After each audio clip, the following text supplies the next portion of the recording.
Sharon, it's me, Debbie, coming to you from the kitchen with the plantains. Now, before I peel that one plantain, this is what it looked like. I like my plantain ripe, but not, you know, you gotta feel them, make sure they're not soft, because then they're mushy, you have a problem.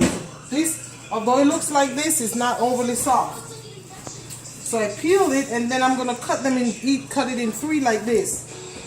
1, so now I have 3.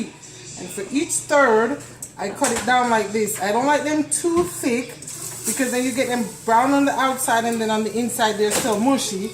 And I don't like them too thin because then they will just, I don't know, break apart when you're taking them out of the pot especially. So this is what I do. Usually I have them all cut up at one time before I get started frying them, but today just been one of those days, okay, hon? So of each third I got four pieces.